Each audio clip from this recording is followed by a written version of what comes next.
लेकिन पता है गांवन में के जो माँ बाप होते हैं बिनको शहर में मन है लगा तो ना जो जहाँ तो चार आदमी ते बतरा रहे हैं खेत पे डोल आए कोई तगु बैठ ले माँ तो शहर में तो कोई काउ तो बोला चाली ना वो चिड़िया को जो घोंसला है भाई में डोल ले का करो तो मन नहीं लगता।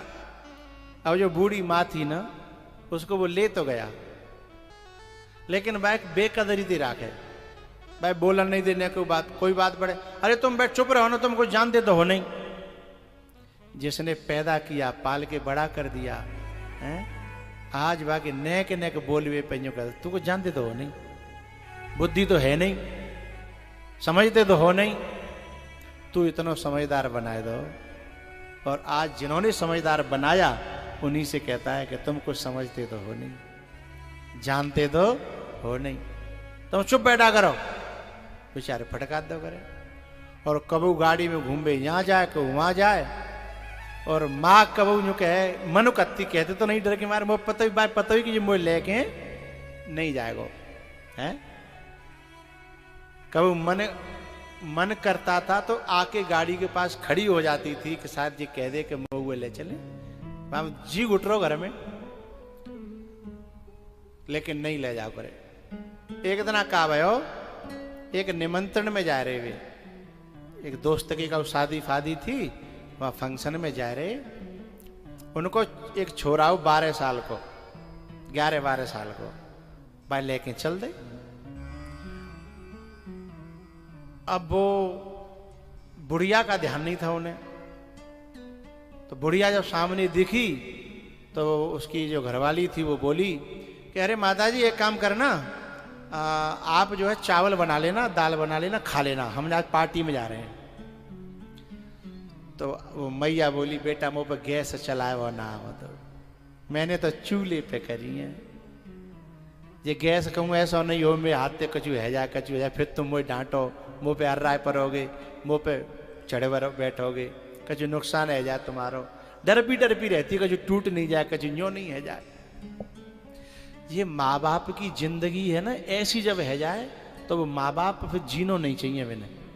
मैंने भगवान से यही प्रार्थना करनी चाहिए कि ऐसे दिन आगे कि जैसे कहूँ जेल में रह रहे हों जेल खाने में इतनी स्वतंत्रता होती है लेकिन बिन के घर में इतनी स्वतंत्रता नहीं है।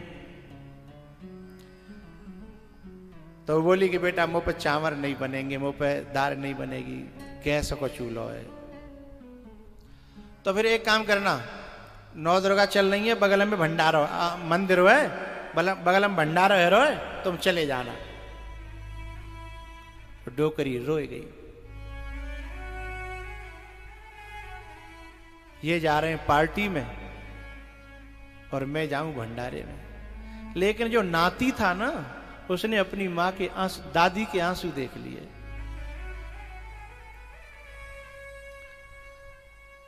पार्टी में गए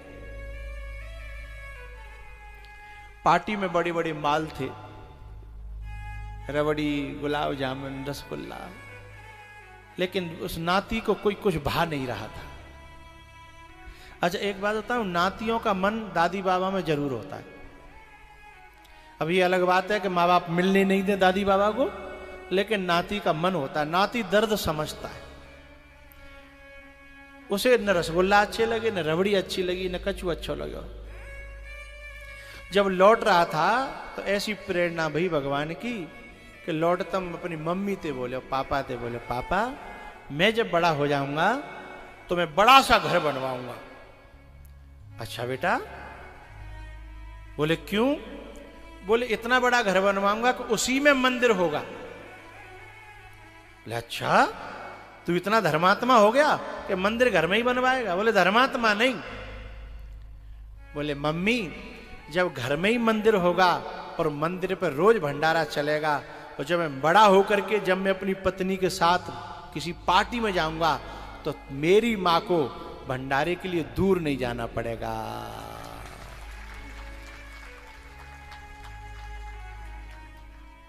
एकदम उसकी माँ का दिमाग खनका। तो बोले बेटा तू मेरे को भी भंडारे में भेजा करेगा क्या? तो उस बेटे ने कहा माँ ये तो बदले है आज मेरी दादी वहां रोती रह गई। जब तुमने उसके बारे में नहीं सोचा तो कल तुम्हारी बहू आएगी तो जरूरी थोड़ी है कि तुम्हारे बारे में सोचेगी, हैं? तुम्हारे बारे में सोचेगी ये जरूरी थोड़ी है। लेकिन इतनी मैं कह रहा हूं कि मंदिर अंदर ही बनाऊंगा और उस पर भंडारा हमेशा चलेगा, जिससे कि तुम्हें दूर न जाना पड़े।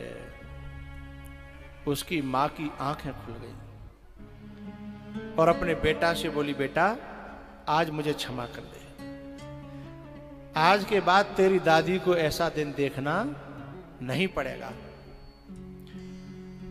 फिर उसने बाजार में से खाने का सामान लिया बढ़िया बढ़िया और जाकर के अपनी सासू मां के सामने रखा, मां मुझे क्षमा करना।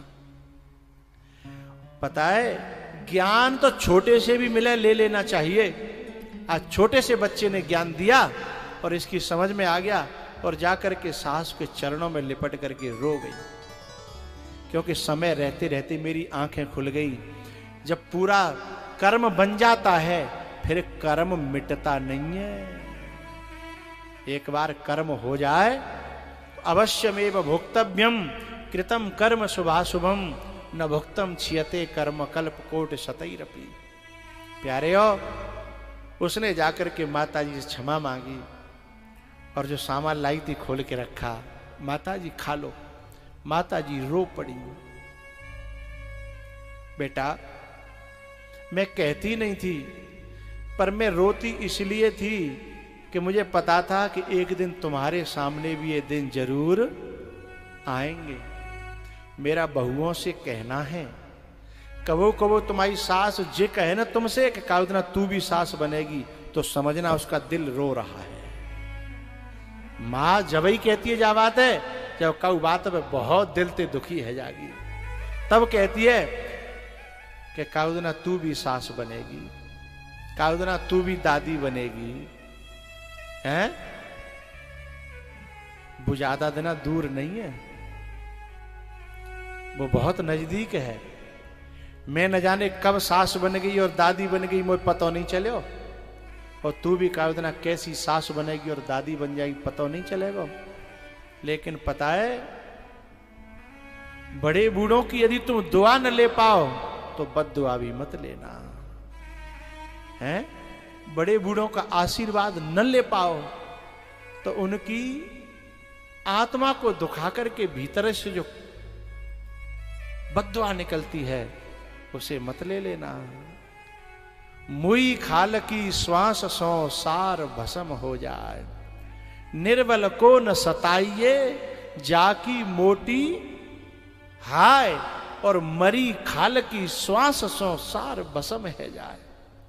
इन माँ बापों को तुम असहाय समझ रहे हो ना, इनके दिल की बद्दुआओं में बड़ी ताकत है। जो मरी मराई खाल होते धौकनी, वो लोहे को पिघला देती है। ऐसे ही बड़े बूढ़ों के दिल से निकली हुई बद्दुआएं हैं ना, वो बड़े बड़ों को झुका देती हैं, बड़े बड़ों को नष्ट कर देती हैं। दुर्बल को न सताइए।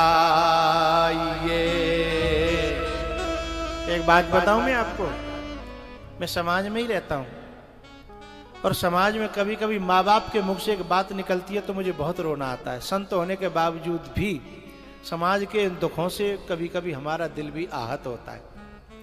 कभी कभी मैंने देखा है माँ बापों को ये कहते हुए, महाराज परासत्तु हैं हम, तो हम क्या कह सकते हैं, हम क्या कह सकते हैं। ये बात कह रहा हूं मैं 100 बीघा के जोता आदमी की, जिसके ट्यूबवेल लगे हैं, जिनके घर में ट्रैक्टर ठाड़े हैं, लेकिन औलाद ने नाक में नकील डाल दी है। अब एक ही बात कहता है, परासत्तु हैं, हम क्या कर सकते हैं, क्या कह सकते हैं। मन तो हमारे भी बहुत होता है कछु अच्छे काम करवे के हैं, लेकिन अब हम खुद रोटी के लिए मोहताज हैं। एक बड़ा बूढ़ो बाको छोरा अफसर हो,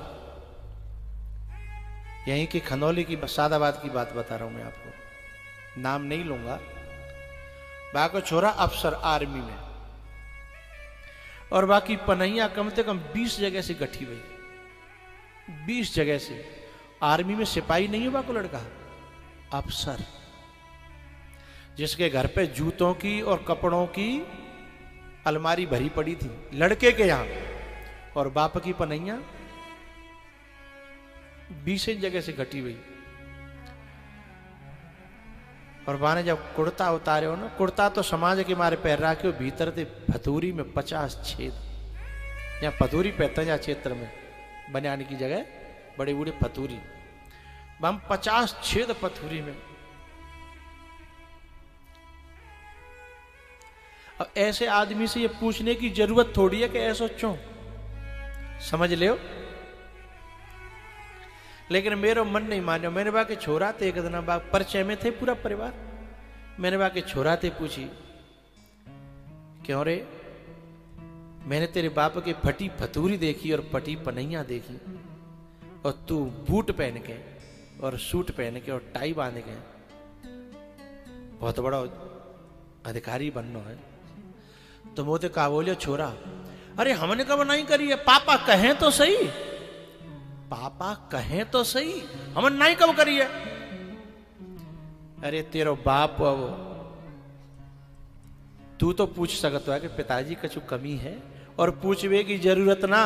तेरे बाप की फटी पटाई फतूरी सब दुनिया दिखाई दे रही है, पटी पटाई पनैया सबे दिख रही हैं, केवल तू मद में आंदर है गो है, तो अपने माँ बाप को दुख दिखाई देना रहो है।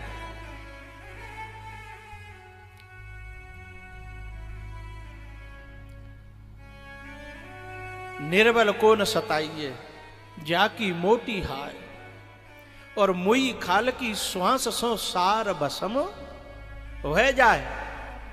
इस माँ बाप के दिल की यदि तुम दुआएं न ले पाओ तो कोई बात नहीं, लेकिन कम से कम बद्दुआओं से बचना, उनकी हाय से बचना नहीं, उनसे फिर बचना बड़ा मुश्किल है। उसे परमात्मा भी आप आकर के बचाने वाला, परमात्मा भी रोक नहीं पाएगा उसके विनाश को, क्योंकि उसने ऐसे का दिल दुखाया है जिसने अपना जीवन दे दिया, जिसने अपना धन दे दिया, जिसने अपनी जवानी दे दी है, जिसने अपना सर्वस्व जिस पर निछावर किया। इसे शास्त्र में कृतज्ञता का दोष कहते हैं। कृतज्ञता यानी किए हुए एहसान को न मानना, किए हुए एहसान को न मानना। जो तुम्हारे संग बुरा कर रोका है, वागे संग तुम बुरा कर दो तो कोई बड़ी बात नहीं है, लेकिन जा माँ बाप ने कबू बुरा करवे की तो बात छोड़ो, सोचा तक नहीं है, और फिर बा माँ बाप के संग ऐसा व्यवहार करे औलाद, तो क्या उसे परमात्मा बचा लेगा ना। परमात्मा कहता है कि ऐसे कृतज्ञ व्यक्ति को तो मैं भी कभी बचाने वाला नहीं हूं।